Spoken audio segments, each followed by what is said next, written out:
የአሜሪካው ፕሬዝዳንት ዶናልድ ትራምፕ አረቦቹን የያዙበት መንገድ እንዲሁም ደግሞ ከኢራን ጋር የገቡበት ስምምነት ለአረቦች የሰጠው መልእክትና በአጠቃላይ በቀጠናው ውስጥ ስላለው ሁኔታ የሰጣቸው መልከታ ወደ ኢራን ፊታቸውን እንዲያዞሩ አድርጓል የሚሉ ዘገባዎች እየተደመጡ ይገኛሉ። የኒውዮርክ ታይምስ ዘገባ ደግሞ ይበልጥ እያነጋገረ ይገኛል። ሳውዲ አረቢያ በአሜሪካና በአሜሪካ ፕሬዝዳንት ዶናልድ ትራምፕ ላይ ያላትን እምነት ሙሉ ለሙሉ እንዳሟጠጠች ነው እንግዲህ ኒውዮርክ ታይምስ የተለያዩ ምንጮቹን አነጋግሮ የዘገበው። የሆርሙዝ ሰርጥ የተያዘበት መንገድ፣ አጠቃላይ ሰላም ስምምነቱ እንዲሁም ጦርነቱ የተቋጨበት መንገድ ኢራንን የበለጠ ትልቅ የቀጠናዊ ኃይልነቷን ያረጋገጠ ጉዳይ ስለሆነ እነዚህ ሀገራት የበለጠ ደህንነታቸው ይጠበቅ ዘንድ ከኢራን ጋር መነጋገርን የበለጠ መርጠውታል የሚል ነገር ነው እንግዲህ የተነሳው። እንደሚታወቀው እንግዲህ ፕሮጀክት ፍሪደም ብለው የአሜሪካው ፕሬዝዳንት ዶናልድ ትራምፕ በሆርሙዝ ሰርጥ መርከቦች እንዲተላለፉ አደርጋለሁ ብለው የወሰዱት እርምጃ ወይም ደግሞ የወሰዱት ነገር ውጤታማ ለመሆኑ ይታወቃል። በአጠቃላይ ኢራንን እጅ በመጠምዘዝ በኢኮኖሚያዊ ማዕቀቦች እንዲሁም በወታደራዊ ድብደባዎች ወይም ዘመቻዎች ማምጣት የፈለጉትን ተጽዕኖ አላመጡም። እንደውም ኢራን ይበልጥ ጉልበተኛ የሆነች ነው የመጣዎችው። የሆርሙዝ ሰርጥን እንደውም ከኦማን ጋር ለመስማማት ወይም ደግሞ ከኦማን ጋር ለማስተዳደር ስምምነት ላይ እንደደረሰች የቻይና ባለስልጣናት ሰምተዋል ተብሎ ከሰሞኑ እንደተዘገበም የሚታወቅ ነውና እንዲህ አይነት አቅሞችን ነው ያገኘችው።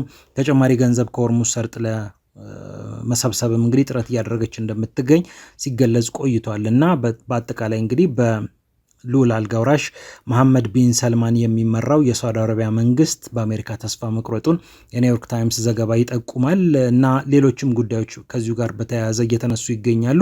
በተለይ ደግሞ ሳውዲ አረቢያ ወደ ኢራን ትኩረት በማድረግ ወይም ፊቷን ወደ ኢራን በማዞር አብሮ የመተባበርና የመስራት ነገር ውስጥ ልትገባ እንደምትችል እንግዲህ በቅርቡ እየሰማን እንገኛለን። ዘ ናሽናል ኢንትረስት ላይ የተጻፈው ጽሁፍም ይህንን ያጠናክራል።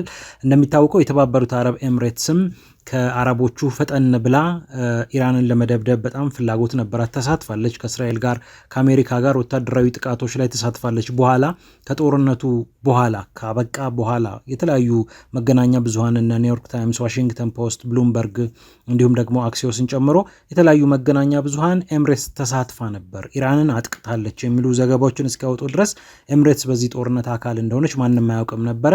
በኋላ ላይ ግን ማጥቃቷ ተሰማ። የኢራን ተጽዕኖ ሙሉ ለሙሉ እንዲቆምና በአጠቃላይ የኢራን መንግስት የመፍረስ እድል ሊኖረው ይችላል በሚል ስሜት ከአሜሪካና ከእስራኤል ጋር በመጀመሪያዎቹ የጦርነት ሰሞናት ላይ መስራቷ የሚታወቅ ነው ኤምሬትስ። በኋላ ሁኔታውን ስታየው ግን ኢራን እንዲህ በቀላሉ የምትበገር አለመሆኑን ስታቅ በቢሊዮን የሚቆጠሩ ዶላሮችን ልስጥሽ ወደ ማለት እንደሄደች ይታወቃል እና በዚህ ምክንያት የአረብ ሀገራት በከፍተኛ ደረጃ ኢራንን ጠላት አድርጎ ከማስቀመጥ ይልቅ ቢያንስ ወዳጃችን ባትሆን እንኳን ከኛ ጋር አብራ ባትሰራ እንኳን ገለልተኛ እንድትሆን ኒውትራላይዝ የማድረግ ስራ እየሰሩ ይገኛሉ። በተወሰነ ደረጃ ሳውዲ አረቢያ ላለመጠቃት ያደረገችው ጥረት በተወሰነ ደረጃ ተሳክቷል። እንደውም በቅርብ ጊዜ ውስጥም ኤምሬትስም ተሳክቶላታል የሚሉ ዘገባዎች መጥተው ነበር። ቢሊዮን ዶላሮችን ሰጥታለች። ስለዚህ አታጥቂኝ ብላታለች። ኢራንም አታጠቃም ተብሎ ነበር። እነ ኩዌትን እነ ባህሬንን እንግዲህ በተከታታይ እየደበደበች ትገኛለች። ወደ ኤምሬትስ ወደ ሳውዲ አረቢያ የምትተኩሳቸው ጥይቶች እየበረዱ መጥተዋል። ያው አንዳንድ ሆርሙዝ አካባቢ ግጭቶች ሲፈጠሩ ወይም በዚህ መስመር አታልፉም ብላ ኢራን በመርከቦች ላይ ድሮን ስትተኩስ ያን ተከትሎ የአሜሪካ ጦር ማዕከላዊ እዝ እርምጃ ሲወስድ በዛ መሃል ኢራን የምትበቀለው የአሜሪካ የጦር ቤዝ ያው ብዙ ሀገራት ላይ አለ እንደሚታወቀው። የአሜሪካ ጦር ቤዝ የሌለባትንም ኦማንንም ጥቃት ሰንዝራባት ነበር። በእርግጥ በጣም የተወሳሰበ ጥቃት ነው የፈጸመችው ኢራን። ግን እንዲያም ሆኖ የፈጸመቻቸው ጥቃቶች ላይ በመጨረሻዎቹ ምዕራፎች ላይ የታየው በግጭቱ እየቀነሰ በሄደበት ጊዜ ወደ ኳታር፣ ወደ ተባበሩት አረብ ኤምሬትስ እና ወደ ሳውዲ አረቢያ የተኮሰቻቸው ነገሮች ግን እየቀነሱ መጥተዋል። ይሄ ደግሞ ለኢራን የበለጠ ጉልበት ነው የሰጣት። ምክንያቱም ገንዘብ እየተሰጣት እየተለመነች እየተጠየቀች ነው ይህን ጥቃት የምታቆመው። በዚህ ምክንያት እንግዲህ እነ ሳውዲ አረቢያ የግድ መለማመጥ አለብን ብለው እያሰቡ እንደሚገኙ ሲገለጽ ቆይቷል ማለት ነው። አሁንም ቢሆን በሆርሙዝ ጉዳይ ላይ ኢራን ጠበቅ ያለ አቋም እያሳየች ትገኛለች። እንደሚታወቀው ካታም አልአንቢያ የተባለው የሀገሪቱ ጦር ዋና ማዘዣ ሁልጊዜም መግለጫዎችን ያወጣል። በዚህ ጦርነት በተከታታይ መግለጫዎችን ሲያወጣ ነበረ። ከተፈቀደው የሆርሙዝ ሰርጥ ውጪ መርከቦች ከተጓጓዙ እርምጃ እንወስዳለን የሚለውንም ነገር አጠናክሮ ቀጥሏል። አሁን በነገራችን ላይ ከአሜሪካ ጋር የምታደርገው ንግግር ጋብ ብሏል። ጋብ ያለበት ዋነኛ ምክንያት ደግሞ የአያቶላ አሊ ሀሚኒ የቀብር ስነስርዓት የሚፈጸምበት ሰሞን ነው። ይሄ ሰሞን እንግዲህ ከትላንት ወዲያ ጀምሮ የተጀመረው በአጠቃላይ እንግዲህ ሙሉ ለሙሉ አስክሬናቸው እስኪያርፍ ድረስ የሽኝት ስነስርዓቱ ከዛሬ ጀምሮ ነው የሚጀመረው። የቀብር ስነስርዓቱ ሙሉ ለሙሉ እስኪቋጭ ድረስ በነገራችን ላይ ያው ኢራቅም ድረስ አስክሬናቸው እንደሚሄድ ሲነገር ቆይቷል። ከዛ በተጨማሪ ግን ያው አጠቃላይ ሰፊ ፕሮግራሞች እንዳሉት የሚታወቅ ነው። ወደ 50 ሚሊዮን ዳቦዎችን ጋግረን ሀዘንተኛውን እናበላለን። ወደ 6000 የሚሆኑ የውሃ መርጫዎችን አዘጋጅተን ሙቀቱን በረድ እናደርግለታለን ለለቅሶ የሚመጣውን ህዝብ ብላ እንግዲህ ኢራን በጣም ተዘጋጅታበታለች። በሀገሪቱ ታሪክ በዚህ ደረጃ መንግስትም ህዝብም ሲንቀሳቀስ ብዙም ታይቶ አይታወቅም ነው እየተባለ የሚገኘው። እንግዲህ በጽናት ባይበገሪነት ይህንን ነገር አልፋ እዚህ ደርሳለች። አሁን በሽኝት ስነስርዓቱና ተያያዥ ጉዳዮች ምክንያት የሰላም ንግግሩን ጋብ አድርጌዋለሁ ብላለች ኢራን። እንግዲህ በዚህ ምክንያት ያው የሚፈጠር የተለየ ክፍተት ይኖራል ተብሎ ባይጠበቅም ኢራን ግን ይህንን አጋጣሚ በደንብ እየተጠቀመችበት ትገኛለች። ያው እንደሚታወቀው 250ኛው የአሜሪካ የነጻነት በዓል በሚከበርበት ሰሞን ጁላይ 4 ነው እንደሚታወቀው እነሱ የሚያከብሩት። በዛ ሰሞን ነው እንግዲህ የቀብር ስነስርዓቱን የምታሳየው። ስለዚህ ጽናቷን በደንብ ለአሜሪካ መልእክት በሚሆን መልኩ ሰሞኑን በደንብ መርጣ አስባበት ነው ይህንን ነገር እያደረገች የምትገኘው የሚሉ ነገሮች አሉ። ያው ዞሮ ዞሮ የቀብር ስነስርዓቱ የዲፕሎማሲያዊ ስራውን ጋብ እንዳደረገው ነው ሲነገር የነበረው። ከሰሞኑን ኳታር ዶሃ ንግግሮች ነበሩ እንደሚታወቀው። አሜሪካ እንደውም እንነጋገራለን ብላ ኢራን አይ የምንነጋገረው ነገር የለም የተወሰነ የሚለቀቅልን ፈንድ አለ እሱም በተመለከተ ነው የምናወራው ብላ እንደነበር ይታወቃል። ስቲቭ ዊትኮፍን ጃሬድ ኩሽነርን ወደ ቦታው ልከው ነበር የአሜሪካው ፕሬዚዳንት ዶናልድ ትራምፕ። ሌሎች ብዙ ነገሮች እየተነሱ ባሉበት ሰዓት እንግዲህ ኢራን ወደ ውስጥ ጉዳዩዋ ወደ መሪዋን መሸኘት ትኩረት አድርጋለች ማለት ነው። ዞሮ ዞሮ እንግዲህ አረቦችም አሜሪካም ያው የኢራንን ጉልበት ከሞላ ጎደል አይተዋል ማለት እንችላለን።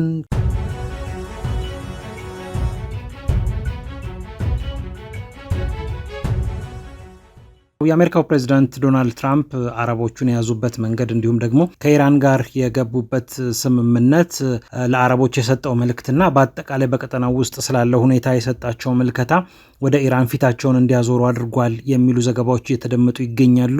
የኒውዮርክ ታይምስ ዘገባ ደግሞ ይበልጥ እያነጋገረ ይገኛል። ሳውዲ አረቢያ በአሜሪካና በአሜሪካ ፕሬዚዳንት ዶናልድ ትራምፕ ላይ ያላትን እምነት ሙሉ ለሙሉ እንዳሟጠጠች ነው እንግዲህ ኒውዮርክ ታይምስ የተለያዩ ምንጮቹን አነጋግሮ የዘገበው። የሆርሙዝ ሰርጥ የተያዘበት መንገድ፣ አጠቃላይ ሰላም ስምምነቱ እንዲሁም ጦርነቱ የተቋጨበት መንገድ ኢራንን የበለጠ ትልቅ የቀጠናዊ ኃይልነቷን ያረጋገጠ ጉዳይ ስለሆነ እነዚህ ሀገራት የበለጠ ደህንነታቸው ይጠበቅ ዘንድ ከኢራን ጋር መነጋገርን የበለጠ መርጠውታል የሚል ነገር ነው እንግዲህ የተነሳው። እንደሚታወቀው እንግዲህ ፕሮጀክት ፍሪደም ብለው የአሜሪካው ፕሬዚዳንት ዶናልድ ትራምፕ በሆርሙዝ ሰርጥ መርከቦች እንዲተላለፉ አደርጋለሁ ብለው የወሰዱት እርምጃ ወይም ደግሞ የወሰዱት ነገር ውጤታማ ለመሆኑ ይታወቃል። በአጠቃላይ ኢራንን እጅ በመጠምዘዝ በኢኮኖሚያዊ ማዕቀቦች እንዲሁም በወታደራዊ ድብደባዎች ወይም ዘመቻዎች ማምጣት የፈለጉትን ተጽዕኖ አላመጡም። እንደውም ኢራን ይበልጥ ጉልበተኛ የሆነች ነው የመጣዎችው። የሆርሙዝ ሰርጥን እንደውም ከኦማን ጋር ለመስማማት ወይም ደግሞ ከኦማን ጋር ለማስተዳደር ስምምነት ላይ እንደደረሰች የቻይና ባለስልጣናት ሰምተዋል ተብሎ ከሰሞኑ እንደተዘገበም የሚታወቅ ነውና እንዲህ አይነት አቅሞችን ነው ያገኘችው።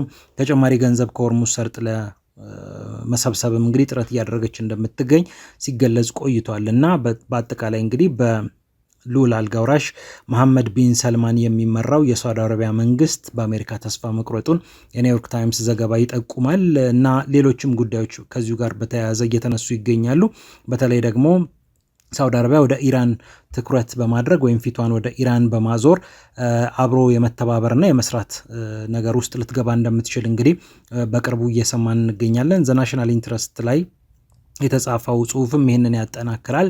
እንደሚታወቀው የተባበሩት አረብ ኤምሬትስም ከአረቦቹ ፈጠን ብላ ኢራንን ለመደብደብ በጣም ፍላጎት ነበራት። ተሳትፋለች። ከእስራኤል ጋር ከአሜሪካ ጋር ወታደራዊ ጥቃቶች ላይ ተሳትፋለች። በኋላ ከጦርነቱ በኋላ ካበቃ በኋላ የተለያዩ መገናኛ ብዙሃን እነ ኒውዮርክ ታይምስ፣ ዋሽንግተን ፖስት፣ ብሉምበርግ እንዲሁም ደግሞ አክሲዮስን ጨምሮ የተለያዩ መገናኛ ብዙሃን ኤምሬትስ ተሳትፋ ነበር፣ ኢራንን አጥቅታለች የሚሉ ዘገባዎችን እስኪያወጡ ድረስ ኤምሬትስ በዚህ ጦርነት አካል እንደሆነች ማንም አያውቅም ነበረ።